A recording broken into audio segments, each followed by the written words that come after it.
Apollo 13 इतिहासकै सबैभन्दा चर्चित सफल असफलता। पक्कै पनि हामी सबैले यस मिशनको बारेमा हलिउडका थुप्रै कथाहरू सुनेकै छौं। तर आजको यस विश्लेषणमा हामी पप कल्चरका ती चम्किला पर्दाहरूलाई पन्छाएर अलिकति गहिराईमा जाँदैछौं। आज हामी मूल रिपोर्ट र एकदमै कच्चा तथ्याङ्कहरूभित्र लुकेको त्यो ऐतिहासिक मिशनको असली गणित खोतल्नेछौं। असफलता कुनै विकल्प होइन, अर्थात् failure is not an option. अन्तरिक्ष अन्वेषणको कुरा आउने बित्तिकै यो भनाइ हाम्रो दिमागमा आइहाल्छ। तर सुन्दा पत्यार नलाग्न सक्छ, अपोलो 13 को त्यो भयानक सङ्कटको बेला नासाको मिशन कन्ट्रोलमा कसैले पनि कतै पनि यो वाक्य बोलेकै थिएनन्। हो, यो सुन्दा अचम्म लाग्छ, तर यो सर्वव्यापी भनाइ वास्तविकतामा आधारित छैन। अब लागौं हलिउडको यही प्रख्यात बनावटी कथाको वास्तविकतातर्फ। खासमा यो चर्चित संवाद नासाको कन्ट्रोल रुमबाट होइन, सन् 1995 को चलचित्रका स्क्रिप्ट लेखकहरूको दिमागबाट उब्जिएको थियो। उनीहरूले तत्कालीन उडान नियन्त्रक जेरी बोस्टिकलाई सोधेका थिए, के त्यहाँ सबैजना आत्तिएका थिए? बोस्टिकको जवाफ निकै शान्त थियो। उनले भनेका थिए, पटक्कै होइन। जब अवस्था बिग्रियो, हामीले एकदमै शान्तपूर्वक सबै सम्भावित विकल्पहरू अगाडि राख्यौं र ती विकल्पहरूमा असफलता भन्ने कुरा थिएन। बस यही साधारण र शान्त वाक्यलाई हलिउडले एउटा नाटकीय नारा बनाइदियो। अब हामी चलचित्रको रङ्गीन दुनियाँबाट बाहिर निस्केर अप्रेल 28, 1970 मा तयार पारिएको नासाको आधिकारिक मिशन अपरेसन रिपोर्टभित्र पस्नेछौं। यो डकुमेन्टलाई हामी एउटा फोरेन्सिक प्रमाणकै रूपमा लिन सक्छौं। यसभित्र कुनै नाटकीय संवादहरू वा चर्को भाषण छैन, मात्र शुद्ध इन्जिनियरिङ र जीवन बचाउने ती तीखा निर्णयहरूको वृत्तान्त छ।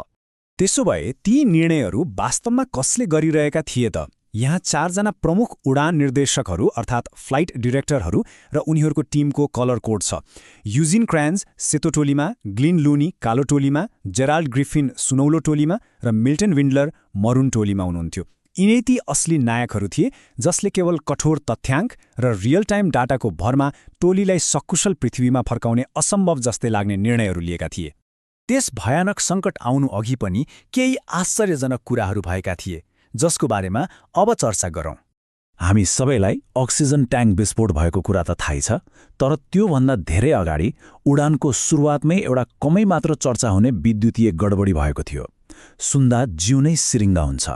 10 लाख भोल्ट। जब एउटा विशाल स्याटर्न भी रकेटले उडान भर्छ, यसले अकल्पनीय मात्रामा इलेक्ट्रोस्ट्याटिक चार्ज उत्पन्न गर्छ। रिपोर्टले भन्छ यसको सन्तुलन सम्भाव्यता अर्थात् इक्विलिब्रियम पोटेन्सियल 10 लाख भोल्टसम्म पुग्न सक्छ। यो भनेको अन्तरिक्ष यानले आफैमा एउटा विशाल चट्याङ बोकेर उडे जस्तै हो। उडान भरेको ठिक 40 सेकेन्ड पछिको डाटा रेकर्ड हेर्दा प्रति मिटर -3000 भोल्टको नकारात्मक क्षेत्र उत्पन्न भएको देखिन्छ।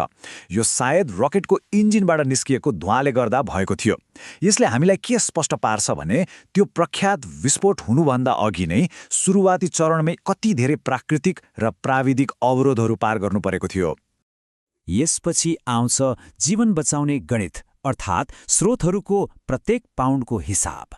दुर्घटना भइसकेपछिको अवस्थामा बाँच्ने आधार कुनै साहस वा बहादुरीको कुरा मात्र थिएन। यो त नितान्त गणितको खेल थियो।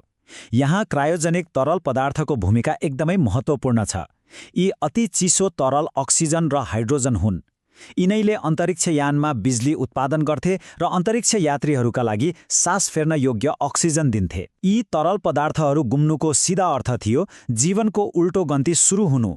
वास्तविक रिपोर्टको तथ्याङ्कमा हेर्दा हाइड्रोजन र अक्सिजनको ठ्याक्कै कति पाउन्ड उपलब्ध थियो र दुर्घटनापछि कति बाँकी रह्यो भन्ने प्रष्ट देखिन्छ।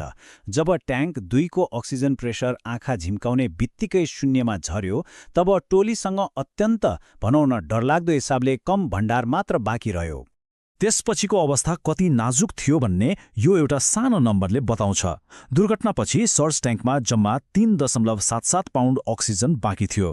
अझ मुटु काप्ने कुरा त के भने पृथ्वीको वायुमण्डलमा प्रवेश गर्दा सास फेर्नको लागि मात्र भनेर 0.3 पाउन्ड अक्सिजन छुट्याउनै पर्ने बाध्यता थियो। यहाँ एक थोपा अक्सिजनको मूल्य कति थियो हामी सजिलै अन्दाज लगाउन सक्छौं। अब लागौं यो मिशनको अन्तिम र सबैभन्दा कठिन चुनौती पानी र ऊर्जाको संरक्षणतर्फ। घर फर्कनको लागि लुनर मोड्युलको प्रयोग र त्यहाँ उपलब्ध स्रोतहरूको चरम कटौती नै अब एकमात्र विकल्प थियो। यो ग्राफले लुनर मोड्युलमा पानीको प्रयोग देखाउँछ। यो निरन्तर ओह्रालो लागिरहेको रेखालाई हेर्दा यो कुनै सामान्य ग्राफ मात्र होइन, बरु मृत्युलाई पर्खिरहेको एउटा टिकटिक गरिरहेको टाइम बमको काउन्टडाउन घडी जस्तै महसुस हुन्छ।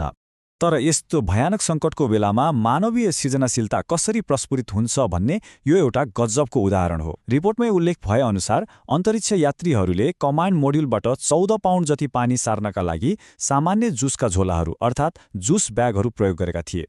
कल्पना गर्नुस् त, यस्तो अति साधारण र घरेलु जुक्तिले नै उनीहरूको अमूल्य जीवन लम्ब्याएको थियो। त्यसैगरी उडानको समयमा लुनार मोडुलको ब्याट्री क्षमता कसरी स्वाट्टै घट्दै गयो भन्ने अर्को रेकर्ड पनि यहाँ छ। यो तिखो ओह्रालो यात्रालाई जसरी पनि रोक्नुपर्ने थियो, जसका लागि टोलीले अत्यन्तै सावधानीपूर्वक मसिनहरू बन्द गर्दै गए। यसले के कुरा प्रमाणित गर्छ भने त्यो समयमा चलचित्रका जस्ता चर्का नाराहरूले होइन, एकदमै शान्त र सटीक इन्जिनियरिङ गणितले असली नायकको भूमिका निभाइरहेको थियो। अब कुरा गरौँ पृथ्वीमा अवतरण गर्नु अघिको त्यो अन्तिम श्वास रोकिने क्षणको। लुनार मोड्युलको ऊर्जा प्रयोग गरेर कमान्ड मोड्युलका ब्याट्रीहरूलाई 118 एम्पियर आवरसम्म चार्ज गरिएको थियो। तर अवतरणको बेलासम्म आइपुग्दा ऊर्जा घटेर जम्मा 19 एम्पियर आवर मात्र बाँकी रह्यो। यो भनेको नितान्त रेजर थिन मार्जिन थियो। अलिकति मात्र हिसाब बिग्रेको भए सबै कुरा समाप्त हुन सक्थ्यो। यो सम्पूर्ण ऐतिहासिक तथ्यहरू हेरिसकेपछि एउटा गम्भीर प्रश्न उब्जिन्छ। जब जीवन र मृत्युको चरम सङ्कट आइपर्छ, के त्यतिखेर आकर्षक र नाटकीय नाराहरूले हामीलाई बचाउँछन्, वा तथ्य र तथ्याङ्कहरूको शान्त, पद्धतिगत र गणितीय विश्लेषणले सुरक्षित बाटो देखाउँछ? अपोलो 13 को यो असली कथाले हामीलाई एउटा निकै महत्त्वपूर्ण पाठ सिकाउँछ। कहिलेकाहीँ वास्तविक नायकत्व चर्को कोलाहलमा होइन, क्याल्कुलेटरको बटनहरू र ग्राफका ओह्रालो लाग्दै गरेका रेखाहरूमा लुकेको हुन्छ। यो विश्लेषणले पक्कै पनि यसबारे थप सोच्न बाध्य बनाउनेछ।